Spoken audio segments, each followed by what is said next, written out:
What is going on, my fellow zombie slayers? It is Nelly B here, and in the very first zombies weapon comparison here today, we have the Gkz-45 going up against the Raygun Mark III. Now, guys, I know many people have done these zombie weapon comparisons before, mainly Mr. G-Lex Fight guys. Just tell me if you don't want me to do this series, if you think it's too disrespectful, but I haven't seen anybody do it in a while, and I thought I should take my spin on it really quick.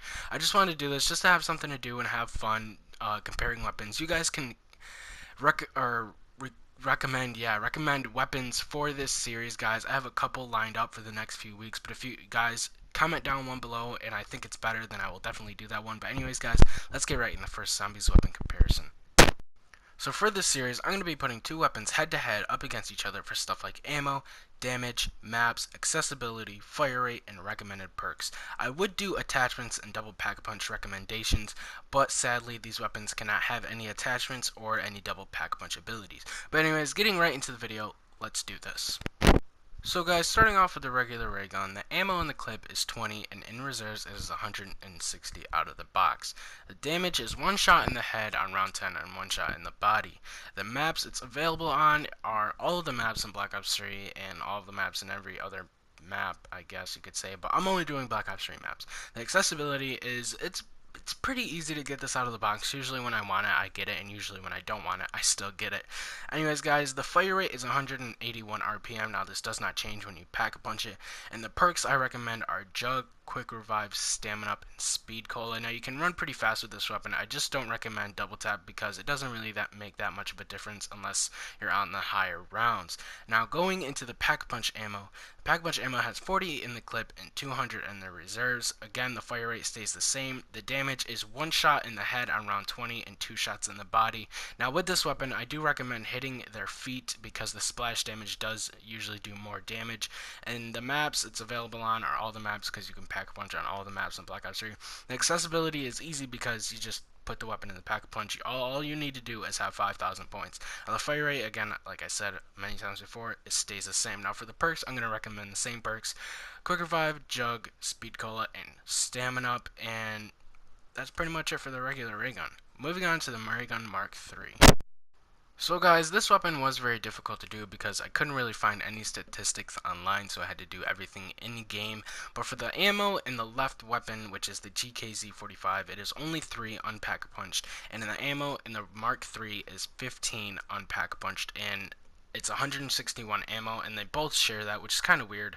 But on the maps it's available on is only Gkz-45 for now. I'm making this a week after Gkz-45 has been released. If it does go into any other maps, like in DLC 4 or any of the past maps, which I really hope it does, I apologize for that. How easy it is to get. It's pretty hard to get. It was anyways for me when I first played the map. I didn't get it until about my 4th playthrough, but it does seem to be getting easier.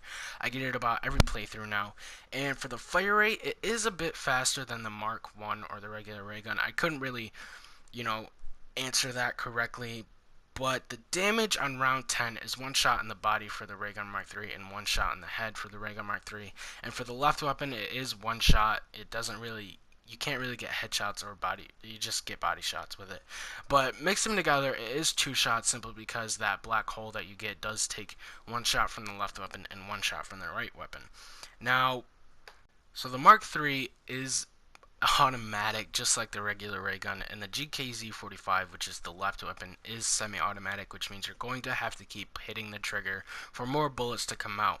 Now, for the perks I recommend for this are the same as before: Jug, Speed Cola, Quick Revive, but I will switch Double Tap out for, Stamina Up out for Double Tap, simply because this weapon does really benefit from it. The left weapon does shoot a lot faster, and when it's pack punched, it gets 5 ammo in the Gkz-44 and 30 ammo in the Raygun Mark III. This weapon now becomes the Maelstrom of Eris, and it has 210 ammo in the reserves. Now the damage, I couldn't really tell, but it is a one shot in the head and one shot in the body for the Raygun Mark III.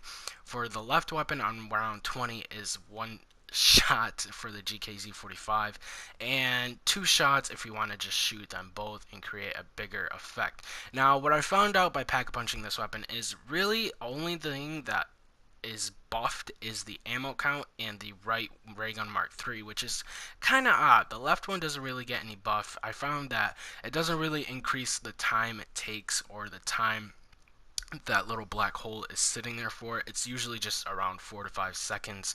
I counted it and numerous times, and it was always 4 seconds. Now, for the Pack-a-Punched Raygun Mark III, I do recommend Electric Cherry because you can't get that perk on this map, and it does help when you shoot the left one, shoot the right one, and then just reload, and then all the zombies are shocked around you.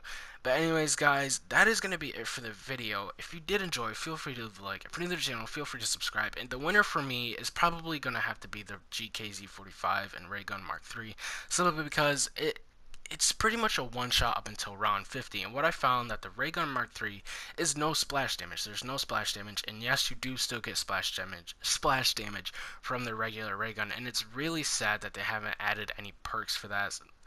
Cough, cough. PhD flopper. Anyways, guys, that is it for the video. Tell me down in the comments which one you would prefer. Again, let me know if you don't want me to do the series or if you do, because it does kind of feel wrong to do this without Mr. T-Lex's permission, but how else was I supposed to get his attention? He won't answer me on Twitter. I'm a nobody. Anyways, guys, this is just for fun. I'm not really trying to take his thunder, and yeah, peace.